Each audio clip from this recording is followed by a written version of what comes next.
Buenas tardes. En unos días, el próximo 10 de diciembre, vamos a celebrar Hanukkah. Hanukkah es una fiesta de la luz, es la fiesta de las luces, que durante 8 días se enciende en la familia, el candelabro familiar, alrededor de las velas. Y además también el Centro Sefarad de Israel, como saben ustedes, una institución del Ministerio de Exteriores, Comunidad de Madrid, Ayuntamiento de Madrid, ha invitado durante mucho tiempo a celebrarlo en las calles de nuestra ciudad. En este tiempo nos tenemos que restringir y hacerlo siempre de una forma mucho más íntima, pero hemos querido llevarles a todos ustedes una reflexión sobre el significado de esta festividad que tiene que ver con la luz. Para ello hemos invitado a Rabbi Haim Casas. Rabbi Haim Casas es el rabino de Toulouse, pero es además un activista cultural que organiza eventos que tienen que ver con el mundo sefardí y con el mundo judío en España. Además de haber estudiado Derecho, ha hecho estudios de rabínicos en Haifa y también en Londres. Para ello lo tenemos hoy aquí, nos va a hacer una reflexión en torno a esta festividad que para todos los que la celebramos tiene un valor y un significado muy profundo, muy cercano al milagro. Así que para todos, feliz Hanukkah y gracias, Rabí, por estar aquí con nosotros esta tarde. Pues muchísimas gracias, Esther, muchísimas gracias al Centro Sefarad Israel por darme esta oportunidad de hablar de Hanukkah. Decimos que una de las mitzvot de Hanukkah, tradiciones de Hanukkah, es el proclamar el milagro de Hanukkah, que no es otra cosa que contar la historia, transmitir la historia y los valores en torno a esta fiesta. Así que hoy me estáis ayudando a mí a cumplir con esta tradición y con esta mitzvah, y especialmente en estos momentos tan difíciles que estamos viviendo como sociedad, como comunidad, como familia humana, estos tiempos del coronavirus. Hanukkah siempre tiene ese mensaje que invita al optimismo, a que la luz finalmente siempre acaba venciendo, y igualmente que la luz vence a la oscuridad. Yo estoy seguro que juntos como sociedad y como comunidad vamos a superar estos momentos tan difíciles que estamos viviendo. Me gustaría hacer con vosotros un recorrido sobre la evolución histórica de esta fiesta, desde su origen hasta nuestros días, reflexionar junto con vosotros sobre el valor y el significado de esta fiesta, e igualmente pues, compartir con vosotros algunas bellas tradiciones que vivimos en las casas y en las comunidades durante estos días. Hanukkah es una palabra hebrea, podríamos traducirla como dedicación, o en este caso rededicación. Su raíz hebrea es het nun kaf sofit, que viene a significar eso, el dedicar algo, y es porque tiene que ver con la rededicación del Templo de Jerusalén tras su liberación de las manos, ¿no?, de los invasores, los greco-sirios, en el año 164, antes de la era común. Como bien sabemos, lo que la historia nos cuenta es que una vez pues, que el templo fue recuperado y dedicado, pues ocurrió un milagro relacionado con la menorá, ese candelabro del templo, que se vuelve a encender con un poquitín aceite que no había sido profanado, y milagrosamente con ese poquitín de aceite, que en principio solo era suficiente para un solo día, la menorá del templo duró encendida 8 días, el tiempo que necesitaron para traer y consagrar más aceite para el templo.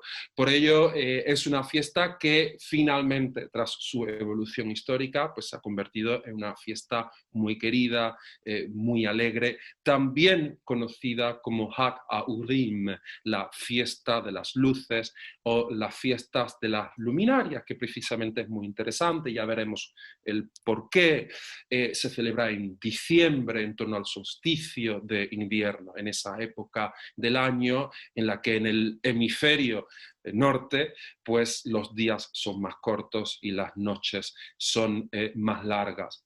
Pero veamos un poquitín sobre las circunstancias históricas de estos eventos que conmemoramos en la festividad de Hanukkah.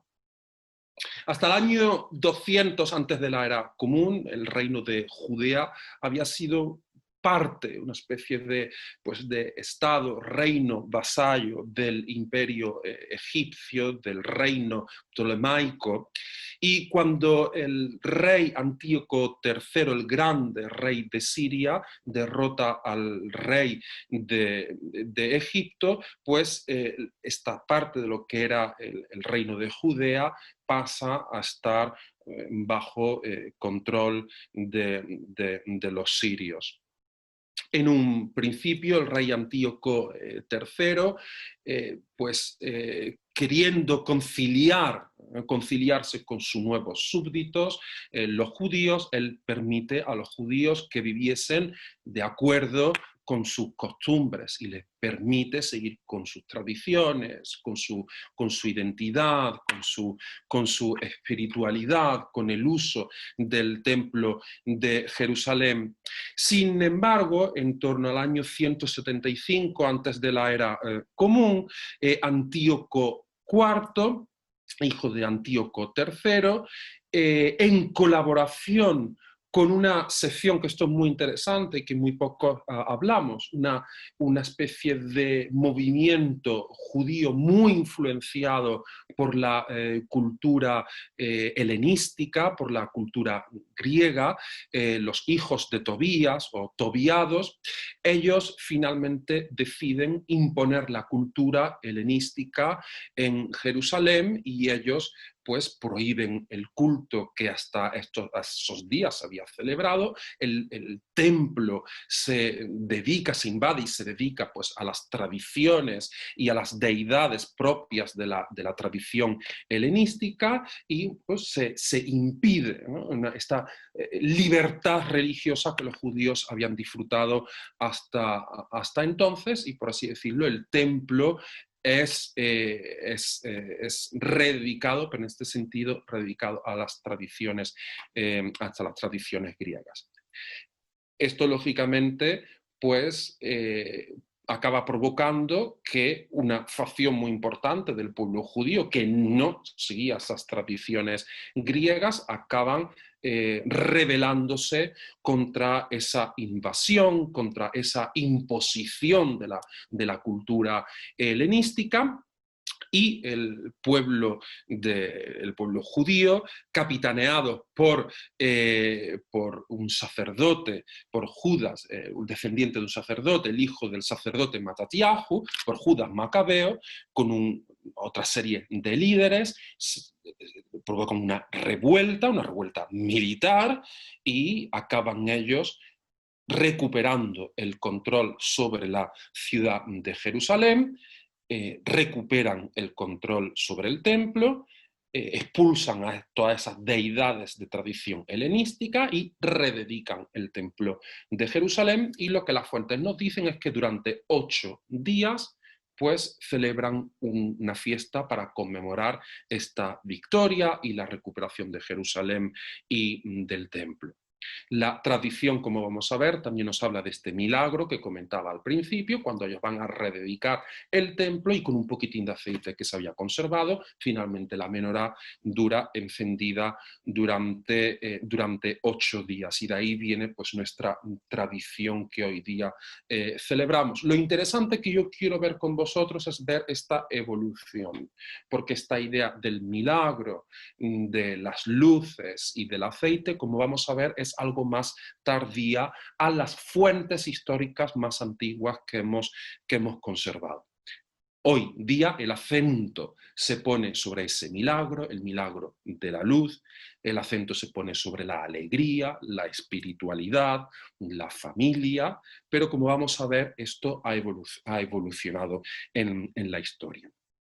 Las referencias más antiguas que tenemos sobre estos eventos históricos, las referencias más antiguas, por un lado, es el libro, tanto el primer como el segundo, el libro de los Macabeos. Un libro interesantísimo porque es un libro que cuando los grandes sabios del pueblo judío están en el proceso de establecer el canon de los libros que formarán parte del Tanaj, de la Biblia hebrea, en su momento ellos deciden excluirlo del canon. Es un libro que originariamente estaba escrito en hebreo y que se usaba en nuestra tradición. Sin embargo, de un modo muy interesante se excluye de ese canon del Tanaj, de la Biblia hebrea, y ha llegado este libro hasta nuestros días, ha llegado gracias a la traducción que en su momento se hizo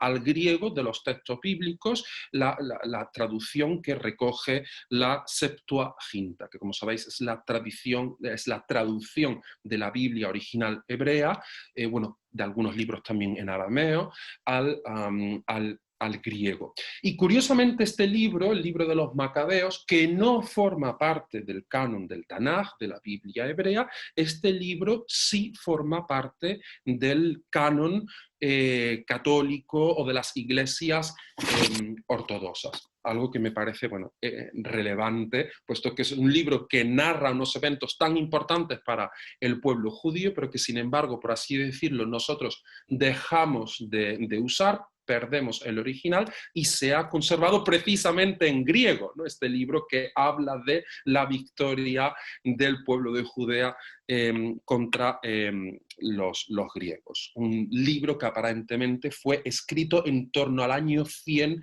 antes de la era común. Estamos hablando que los eventos de la historia de Hanukkah tuvieron lugar en torno al año 167 antes de la era común. Luego es el texto, por así decirlo, más cercano que nos habla de estos eventos. Y lo interesante es que estos dos libros del libro de los Macabeos, van a poner su acento, como vamos a ver, en la victoria militar. Por ejemplo, tengo aquí del libro primero de los Macabeos, en el capítulo 4, leemos: al año siguiente Elisías reunió 60.000 hombres elegidos y 5.000 jinetes para combatir contra los judíos. Y cuando llegaron a Idumea y acamparon en Betsur, Judá les salió al encuentro con 10.000 hombres, y al ver aquel poderoso ejército hizo esta oración: bendito sea Salvador de Israel, que aplastaste la soberbia del gigante por la mano de tu servidor David y entregaste el ejército de los filisteos en manos de Jonatán, hijo de Saúl, y de su escudero. Sigue el libro hablando y nos dice: también repararon el santuario y el interior del templo, consagraron los atrios, hicieron nuevos objetos sagrados y colocaron dentro del templo el candelabro, el altar, los perfumes, la mesa. Y sigue narrando: el día 25 del noveno mes, que es el mes de Kislev. Hanukkah empieza el 25 de Kislev. Y habla de cómo se hace una fiesta y cantan cánticos con cítaras, arpas y címbalos. Y durante 8 días celebraron la dedicación del altar, ofreciendo con alegría holocaustos y sacrificios de comunión y acción de gracias. Bueno, es uno de los textos más antiguos, que nos habla de una victoria militar y de una fiesta en honor a la rededicación del templo. Curiosamente, este texto no nos habla del milagro del aceite. Libro 2 de los Macabeos, capítulo 10. Seguimos en la misma línea. Macabeo y sus partidarios, guiados por el Señor, recuperaron el templo y la ciudad, derribaron los altares erigidos por los extranjeros en la vía pública y también los recintos sagrados. Una vez purificado el templo, construyeron otro altar, Luego, sacando fuera del pedernal, ofrecieron un sacrificio, sigue y sigue y sigue, y finalmente dice, el mismo día en que el templo había sido profanado por los extranjeros, es decir, el 25 del mes de Kislev, tuvo lugar la purificación del templo. Una vez más, la idea gira en torno a una victoria, la victoria de Judas Macabeo, y a la rededicación del templo. Pero ninguna mención al milagro del aceite. Otra fuente muy cercana, aunque ya posterior al libro de los Macabeos, que nos habla de estos eventos históricos, es el gran historiador judío Flavio Josefo. Bueno, pues él mismo, nuevamente, nos habla de la victoria, de la dedicación del templo, pero Flavio Josefo no hace mención alguna al milagro.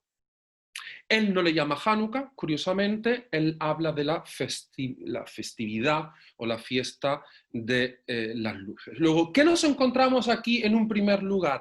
Que las fuentes históricas más cercanas a los eventos que vamos a celebrar en Hanukkah ponen su acento en una victoria militar y no nos hablan del milagro del aceite, que es lo que fundamentalmente vamos a recordar encendiendo la januquilla en nuestras casas, en nuestras sinagogas, en las plazas y en las calles de nuestras ciudades. La mención, las menciones al milagro son más tardías, son más lejanas en el tiempo y las encontramos fundamentalmente en el Talmud. Por ejemplo, en el Tratado del Talmud, Shabbat, Rashi, en su comentario, hace la pregunta, ¿qué es Hanukkah? ¿No? Y Rashi responde, ¿en base a qué milagro se establece esta fiesta? Luego Rashi, comentando el Talmud, ya nos habla de un milagro. Y dice, ¿por qué los rabinos realizan esta pregunta? ¿Es Hanukkah una fiesta desconocida? Es decir, Rashi se hace a sí mismo esta pregunta. ¿Por qué los rabinos hacen esta pregunta sobre Hanukkah? ¿Acaso no es conocido lo que hacemos? Todos sabemos lo que hacemos, encendemos la Hanukkiyot en recuerdo al milagro del aceite y de la menorá. Y es que precisamente el Talmud, en este tratado, nos habla de la fiesta. Dice, a partir del 25 de Kislev, los días de Hanukkah son 8. No debemos hacer duelo o ayunar, son días de fiesta. Porque cuando los griegos entraron en el templo, contaminaron todo el aceite del templo. Cuando la dinastía de los asmoneos los venció y los derrotó, ellos comprobaron y encontraron solamente una vasija de aceite en el lugar, con el sello del sumo sacerdote. Pero había en ella solamente aceite bastante para encender la menorá un solo día. Y un milagro se hizo con él. Y se encendieron del mismo durante 8 días. Es decir, a partir de ese poco aceite, la menorá dura encendida 8 días. Al día siguiente, los jajamim, los sabios, fijaron que estos 8 días, serían días de fiesta, para alabanza y acción de gracias. Es decir, el Talmud, que nos habla ya del aceite, del milagro del aceite, es un texto mucho más tardío, que comienza a recopilarse en torno al siglo III de la era común. Otra alusión que encontramos al milagro es una oración que vamos a añadir en las sinagogas en el recitado de la Amidá, que es como la pieza central de la liturgia en la sinagoga. Al terminar la oración o la bendición de Modim Anachnu Lach, pues incluimos una oración que se llama Al-Hanisim. Al-Hanisim tiene su origen en un texto que no forma parte del canon del Talmud y que se escribe en torno al siglo VIII. Es un texto que es el tratado Soferim. Y en este tratado aparece la versión más antigua que tenemos de esta oración que utilizamos en las sinagogas, que nos hablan de este milagro. La versión que hoy día utilizamos en las sinagogas, que nos hablan del milagro de Hanukkah, es la versión que encontramos en el Sidur de Amram Gaon, Babilonia, siglo IX, y de Sadia Gaon, siglo X. Luego ya estamos viendo que son textos muchísimos más tardíos. Leo brevemente el texto que nos habla del milagro y que recitamos en las sinagogas. Por los milagros y por la redención y por las poderosas acciones y por las salvaciones y por las guerras que tú has hecho para con nuestros antepasados en aquellos días, en esta época, en los días de Matatiahu, hijo de Johanán, el sumo sacerdote, y sigue hablando. Habla este texto de victoria y habla de milagros. Al-Hanisim, Nisim en hebreo es milagros, Nes, milagro en singular.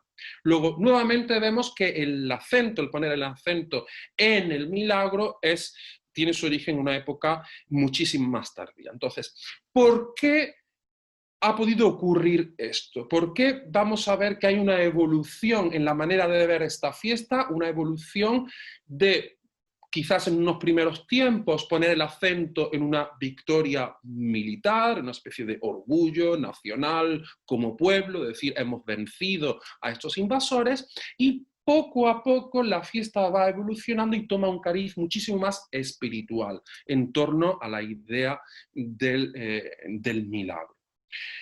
La época en la que se va codificando y se va creando el canon de la Biblia, del Tanaj, de la Biblia hebrea, es una época en torno al siglo II, siglo III, en las cuales vemos que Roma domina el Mediterráneo, las comunidades judías más importantes del mundo ya en diáspora están en su mayoría bajo dominio de Roma. Estas son interpretaciones mías, ¿no? Pero que creo que van por un camino interesante, ¿no? Y por eso las comparto con vosotros. Y por así decirlo, no interesa que el libro de los Macabeos, que nos habla de esta victoria militar, entre en el canon, porque Roma en sí misma, ella se ve como una heredera de ese mundo helenístico. Y no interesa a nuestras comunidades que en torno a la celebración de Hanukkah pongamos el acento en una victoria militar contra un pueblo del que en cierto modo se siente descendientes el mundo romano. Roma domina esas comunidades y en cierto modo no interesa. Luego, el Talmud y los rabinos van a acabar poniendo más el acento en una cuestión espiritual, en la cuestión del milagro y la cuestión de la luz, y no en la idea de una victoria militar. Pero por otro lado, no podemos olvidar que el pueblo judío es un pueblo que ha influenciado a la humanidad y hemos aportado muchísimo a la humanidad, pero también es un pueblo que ha recibido una gran influencia de otras culturas y de otras civilizaciones. Si uno coge el mapa de Israel antiguo, y uno ve los imperios, los reinos del que siempre fue rodeado, y vemos pues un reino pequeñito, rodeado de grandes civilizaciones que han influenciado al mundo judío. Y en esa época en la que los rabinos están codificando el Talmud, hay una gran influencia del mundo romano. Y ustedes conocen que Roma y el mundo romano tenía una fiesta especialmente dedicada en esta época en torno al solsticio de invierno, una época en que los días son mucho más cortos que las noches, unas fiestas que son las conocidas como las Saturnalias. Unas fiestas en honor a Saturno, dios de la agricultura, que son unas fiestas con una connotación también agrícola, pero unas fiestas con una connotación que ponen su acento también en la idea de la luz, y en la idea de que la luz acabe venciendo a la oscuridad. Y vamos a ver que esta fiesta que se celebraba entre el 17 y el 23 de diciembre, es decir, no muy lejano a las fechas en las que suele caer Hanukkah. De hecho, algunos años Hanukkah cae en estas fechas, en torno también a la Navidad, que es una fiesta que también probablemente tenga su origen en las Saturnalias.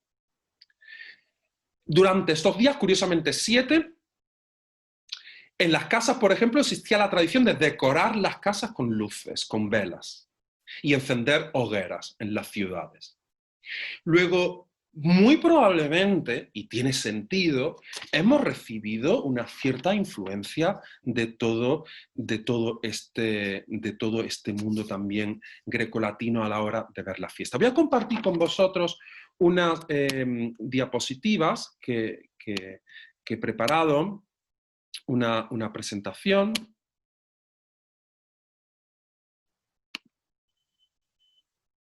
Tras ver un poco la evolución, ¿no?, histórica de la fiesta, vamos a ver, como he dicho, que finalmente el acento se pone sobre la idea del milagro y la idea de la luz. En el Talmud hay una discusión sobre cómo debemos encender las lámparas de Hanukkah. Vosotros sabéis que en la Hanukkilla hay 9 luces o 9 velas o 9 lamparitas de aceite, una que es el shamash, que es la que sirve para ir encendiendo el resto. Y hoy día nuestra manera de encender la Hanukkilla es, pues el primer día de Hanukkah encendemos el primer día de Hanukkah encendemos 1, el segundo 2, y así de modo ascendente hasta que al final de la fiesta la Hanukkilla entera está encendida. Pero en el Talmud hay una discusión entre las dos grandes escuelas rabínicas de la época, la escuela de Shammai y la escuela de Hillel. Y Shammai, curiosamente, él veía o entendía el encendido de la Hanukkilla de un modo diferente. Shammai, él dice que la Hanukkilla debe encenderse el primer día entera y después vamos descendiendo. Cada día vamos quitando una luz. Sin embargo, Hillel, que es finalmente de quien es la corriente más seguida a la hora de interpretar los textos talmúdicos, Hillel es el que propone que debe ser ascendente. El primer día 1, el segundo 2, el tercero 3, así hasta el octavo. Y esta interpretación de Hillel, que aparece en una discusión en el tratado del Talmud Shabbat, es la manera en la que hoy día encendemos las Hanukkiyot. Y a mí me gusta especialmente que hayamos finalmente decidido seguir la tradición de Hillel, pues precisamente porque pone el acento en cómo la luz va aumentando. Hanukkah es una fiesta que invita al optimismo. Tradicionalmente, en muchísimas culturas, la luz ha representado el bien, y el hecho de ir encendiendo progresivamente en nuestras casas la Hanukkilla y que la Hanukkilla cada día ilumine más y más y más, es una invitación a pensar o a ver que detrás de la oscuridad, detrás de los momentos más difíciles que podamos vivir en la vida, la luz siempre está ahí y que la luz finalmente siempre vence. En el mundo de lo que es las lámparas de Hanukkah, lo básico es eso que os comentaba, las 8 candelicas para cada día de la fiesta, más la novena del Shamash, pero después siempre ha existido una gran libertad al artista, al artesano, para, bueno, cumpliendo una cierta halajá, unas ciertas normas, que no voy a entrar en detalle, pero si uno cumple con esas normas de cómo debe ser la Hanukkilla, después hay una gran libertad. Y lógicamente, las distintas comunidades judías del mundo han elaborado sus propias lámparas de Hanukkah conforme al gusto, a los usos, las costumbres, la artesanía del país en el que vivían. Entonces, lógicamente no va a ser lo mismo, los mismos materiales, la misma decoración, una lámpara de Hanukkah hecha en la India, que en Marruecos, que en Alemania y que en Polonia. Aquí tenéis un ejemplo de una Hanukkilla sefardí de Marruecos, muy típica, una lámpara muy típica también para poner. Hoy día generalmente ponemos las lámparas de Hanukkah en las ventanas para precisamente proclamar este milagro, pero también, y es una tradición que yo he tenido el placer de vivir en Marruecos, también en la puerta de entrada de la casa, no solamente por eso muchas lámparas de Hanukkah en Marruecos vamos a ver que están preparadas para colgarse, ¿no?, de la pared, y se colocan pues tanto cerca de la ventana como cerca de la puerta. La idea es que la luz la luz llegue al exterior y mostrar esa luz. Otro ejemplo de una bellísima lámpara con la típica artesanía sobre el metal que vamos a ver pues, en bandejas de té, por ejemplo. En Marruecos, pues la misma artesanía. Hay que decir que muchos de nuestros judíos en Marruecos precisamente eran artesanos y una de las artesanías que trabajaban en la artesanía sobre el metal. Sin embargo, si nos vamos a otros países, como pueda ser Europa Central, aquí vemos otro ejemplo, una lámpara de plata con muchísima más influencia pues, de la cultura alemana, germánica, europea, incluso de la decoración. Vemos ese barroquismo, ese lujo de las iglesias, ¿no? de Europa Central, y lógicamente esto se ve reflejado en el gusto que en este caso pues, un artesano judío de Alemania pues, tiene a la hora de realizar su Hanukkah.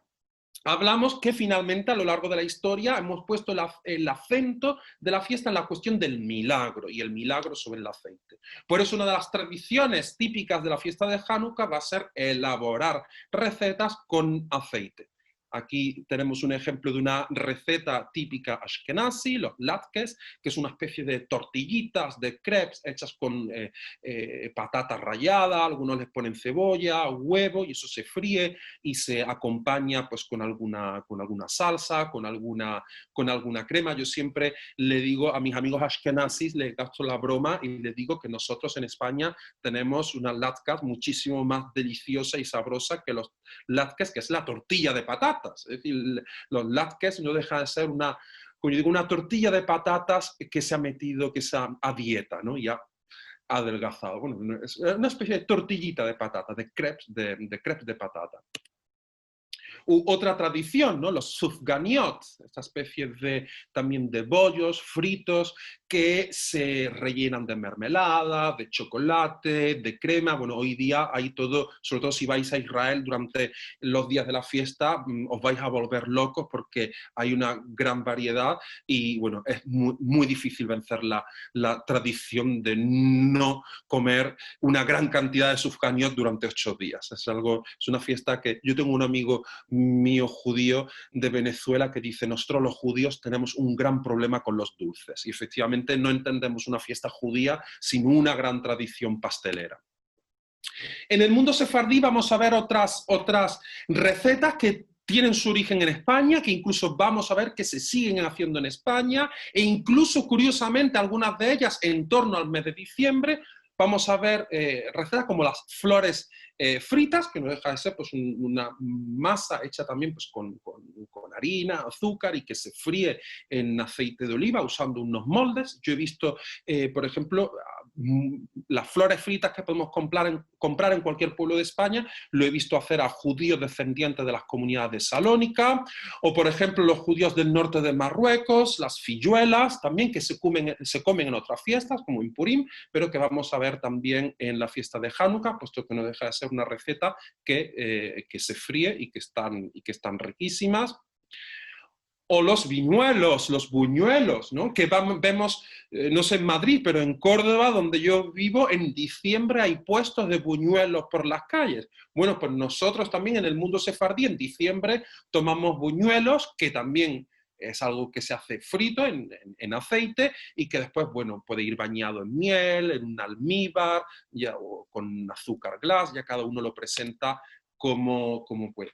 Otra de mis recetas favoritas precisamente para la fiesta de Hanukkah, una receta muy típica de Marruecos y que se parece un poco a los churros, ¿no? que tomamos en España, son los sfench, que es una especie de donut con una masa muy parecida a los churros, quizá algo más esponjosa, y que acompañados de un buen té a la menta o de un té con anís, pues son una delicia. Como veis, Hanukkah no es una fiesta muy buena para aquellos que estén a dieta.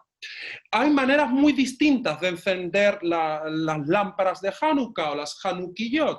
Como vemos, el origen en la época del templo, la menorá del templo funcionaba con aceite de oliva, aceite de la primera prensada, un aceite que se dedicaba y se consagraba pues exclusivamente para el templo. Y tradicionalmente durante siglos el modo más típico de encender las candelicas de Hanukkah, las candelicas de Shabbat en el mundo judío y especialmente en el mundo sefardí siempre ha sido con aceite de oliva. Hay una discusión muy bonita, muy bella en el Talmud sobre si una familia pobre para Shabbat no tiene dinero para comprar vino. Sabéis que el viernes por la noche con el vino hacemos el Kiddush, que es una ceremonia que en cierto modo da la bienvenida al Shabbat.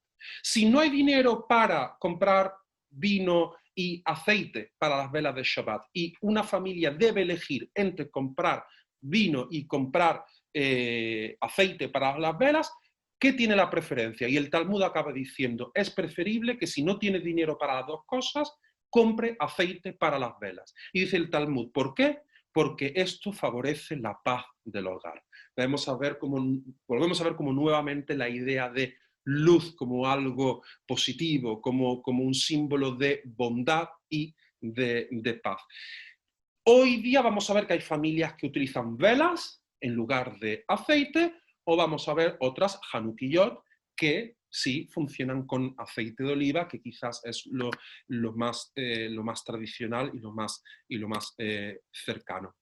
Me gustaría compartir con vosotros, antes de terminar mi presentación, dos vídeos con dos canciones. Una es Ma'ot Tzur, que es un piyut que se canta en las sinagogas y en las casas, compuesto en torno al siglo XIII. Esta es una manera de cantarlo muy actualizada a nuestro tiempo, y me gusta porque también muestra cómo la cultura judía siempre ha sido capaz de mantener su identidad, sus tradiciones y también de modernizarse. Entonces vamos a ver a unos chicos muy jóvenes cantando un poema litúrgico del siglo XIII, pero de una manera mucho más actual.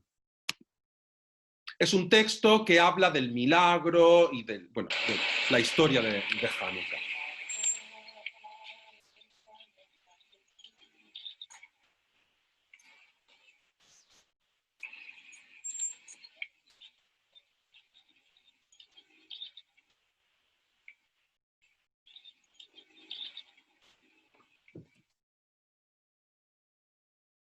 Ma'oz tzur Yeshuati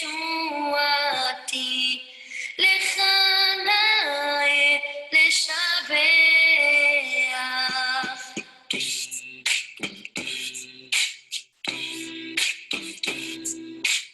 Ikei tefilati v'sham toda nezabeach.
Nes gadol haya po, nes gadol haya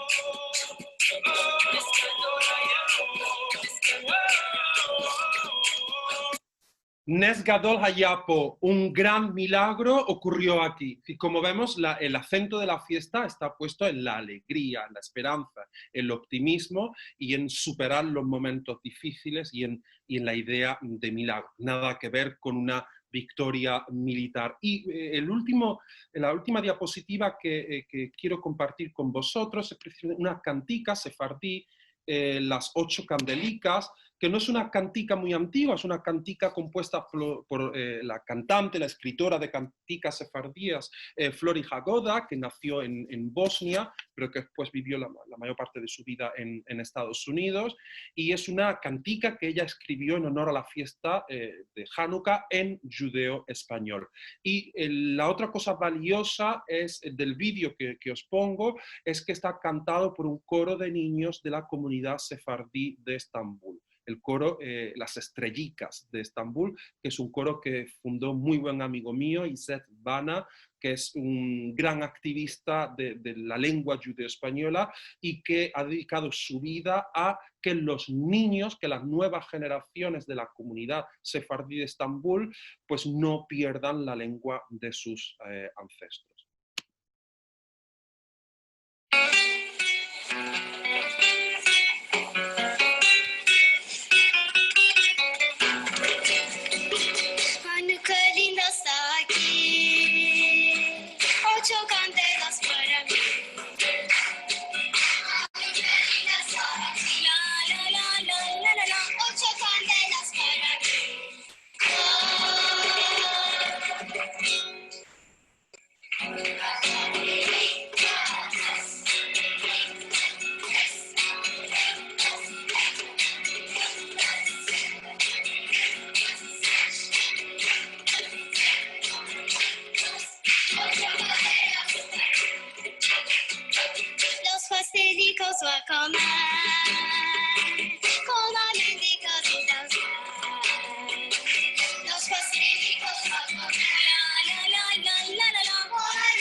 Pues creo que no había mejor manera de terminar esta presentación que con estos niños que también nos invitan a la esperanza y ver cómo la cultura, la tradición judía, como la lengua judeo-española, pues se sigue transmitiendo de generación en generación, y al igual que la fiesta que nos invita a ser optimistas y a ver que la luz, que lo bueno siempre acaba venciendo a la dificultad, pues os invito a todos a no perder la alegría, a celebrar una buena fiesta de Hanukkah, y espero que el próximo año pues podamos celebrarla aún con más alegría, habiendo superado el coronavirus y todos bien juntos, con besicos, con abrazos y con muchos pastelicos por las calles de Madrid y de toda España.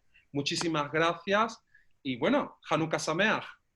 Oye, muchísimas gracias, Jaime, por esta presentación. Espero que a todos nos haya interesado, igual que a todos como a mí.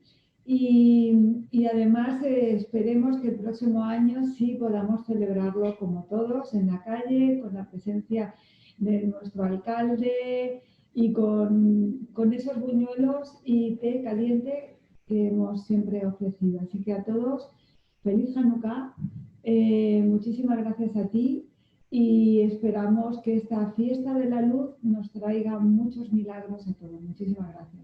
Amén.